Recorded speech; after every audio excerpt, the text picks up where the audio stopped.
कभी सोचा है कि ओडिन के बगैर थॉर क्या होता? कभी सोचा है कि हावर्ड स्टर्क के बगैर टोनी स्टार्क क्या होता?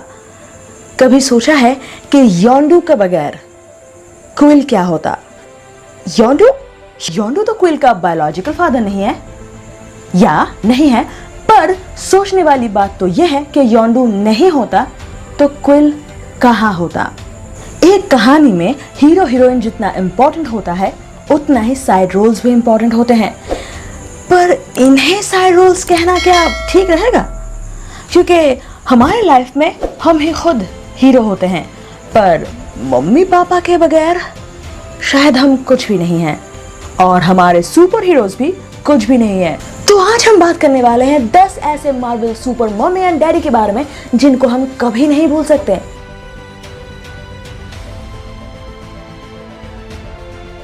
Number 1, Howard and Tony Stark. हम सभी जानते हैं कि टोनी और उसके पिता का रिश्ता कैसा था, पर हमने ये भी देखा कि टोनी अपने सक्सेसफुल लाइफ के लिए उन्हें थैंक्स कहना कभी नहीं भूलता। टोनी, तुम वहां पीछे क्या कर रहे हो? वो क्या है?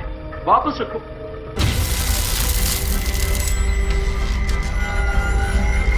टोनी ने जब एक नए मेटल की खोज की तब भी, और एंड गेम में जब उसकी मुलाकात अपने पिता से होती है तब भी वो थैंक्स कहना नहीं भूला।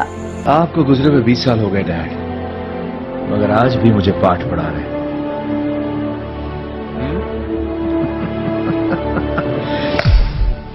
और होगी भी क्यों नहीं, उसका खुराफाती दिमाग और चार्मिंग एटीट्यूड उसे अपने पिता से ही तो मिली थी, और प्ले बॉय वाला एटीट्यूड भी। हावर्ड स्टार्क ने जो गलती की थी टोनी ने उसे दोहराया नहीं है। उसने अपनी फैमिली को फर्स्ट प्रायोरिटी दी है, चाहे वो पीटर पार्कर हो या फिर मॉर्गन। इसके बिना कुछ नहीं हो।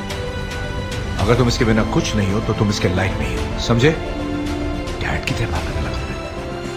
पीटर जब भी मुसीबत में होता था टोनी वहां मौजूद होता था। परवाह होती ना तो अब यहाँ होते। और मॉर्गन के बारे में तो क्या कहने, he loves her 3000 times. What more you can expect from him? I love you 3000. 2. Scott Lang. जब हमने पहली बार उसे देखा था वो कोई सुपर हीरो नहीं था, पर हाँ वो सुपर डैड जरूर था, जिसे अपनी बेटी जान से प्यारी थी। वो बस यही चाहता था कि कैसी सलामत रहे। हम इतने सारे सुपर हीरोज के बीच में जब स्कॉट को देखते हैं वो थोड़ा डाउन लगता है, पर अपनी बेटी के लिए he is the best super hero. सिर्फ यही नहीं, केसी ने एंटमैन का साइड किक बनना भी चाहा। Amazing right? 3. Clint Barton. ये क्यों है यहाँ? अरे क्यों नहीं होगा भाई, हमने एज ऑफ अल्ट्रॉन में देखा था कि उसने अपनी फैमिली को इतना दूर सिर्फ सेफ रखने के लिए रखा था, और वो शायद कुछ हद तक सफल भी हो जाता अगर वो स्नैप नहीं हुआ होता। हमने ये भी देखा कि उसके फैमिली चले जाने के बाद वो किस तरह टूट चुका था।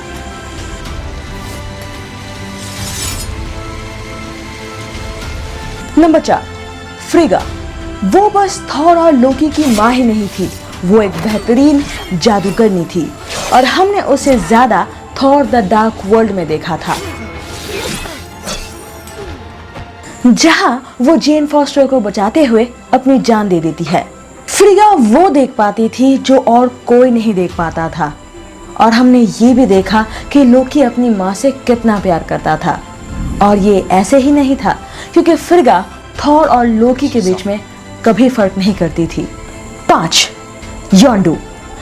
हमने गार्डियन ऑफ द गैलेक्सी 2 में देखा था कि योंडू क्विल से कह रहा था कि ईगो तुम्हारा फादर तो हो सकता है पर पापा नहीं, क्योंकि जब ईगो ने सारे बच्चों को मारने का आदेश दिया था योंडू को, योंडू ने क्विल को बचा लिया था और अपने बच्चे की तरह उसे पाला था।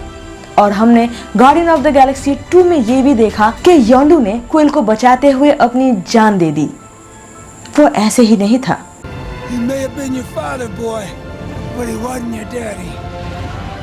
नंबर 6, आंट मे। नहीं, मैं जानती हूँ तुम किस बारे में सोच रहे हो। यू डर्टी माइंड, मैं पुराने आंट मे की बात कर रही हूँ जिनकी उम्र 70-80 साल है। ओके, इस नए स्पाइडरमैन में उनको नया किरदार दिया गया है, पर क्यों, ये मैं किसी दूसरे वीडियो में डिस्कस करूंगी। अब मुद्दे पे वापस आते हैं। ओके, मे पार्कर को हमने हमेशा एक स्ट्रॉन्ग कैरेक्टर के रूप में देखा है। ये सब संभाल सकती हूँ मेरे बच्चे। पीटर पार्कर को जब भी कोई मुसीबत होती थी, जब वो टेंशन में होता था या फिर बहुत स्ट्रेस में होता था, मे पार्कर उसे हमेशा सहारा देती थी। हमने कभी भी पीटर पार्कर के माता पिता के बारे में नहीं जाना, पर मे पार्कर को वो जिम्मेदारी निभाते हुए हमने कई बार देखा है। चाहे पीटर इमोशनली वीक हो या फिर कोई स्ट्रेस में हो, आंट में हमेशा उसके साथ होती थी। Number 7, Janet van Dyne. Tony की तरह एक और कैरेक्टर जो दुनिया और अपनी बेटी को बचाने के लिए अपनी जान दांव पे लगाती है। जेनेट वैन डीन पहली वास्प थी। एंटमैन 1 में हमने देखा था कि वो किस तरह वो अपनी बेटी से भी प्यार करती थी और साथ में अपनी जिम्मेदारी को भी कंप्लीटली निभाती थी। It's going to be so boring. I won't be able to keep my eyes. पर हाँ, दुख की बात यह है कि जेनेट वैन डीन की तरह हम टोनी को वापस नहीं देख पाएंगे। नंबर 9, ओडिन एंड थंडरबोल्ट रोस। अब आप सोचोगे इन दोनों का नाम एक जगह पे क्यों है? क्योंकि ये दोनों ही मशहूर है अपने द्वारा लिए गए गलत डिसीजंस के लिए। जहां एक तरफ हमने Odin the father of all को देखा, जो अपने बेटे को ये समझाने की कोशिश करते हैं कि तुम और हथौड़े के देवता हो। पर थॉर द डार्क वर्ल्ड्स और काफी सारे कॉमिक्स में हमने ओडिन को एक घमंडी राजा के रूप में ही ज्यादा देखा है। The difference, my son, is that I will win. और वही द थंडरबोल्ट रॉस हल्क से इतना नफरत करता था कि खुद को द रेड हल्क में तब्दील करता है और अपनी बेटी को ना चाहते हुए भी शी हल्क में तब्दील करता है। चाहे ये दोनों जितना भी गलत डिसीजंस लिए हो, पर अपने बच्चों से ये लोग बहुत प्यार करते थे। Number 10, Thanos. इसके बारे में हम क्या बताएं, जितना कम बताए उतना अच्छा है।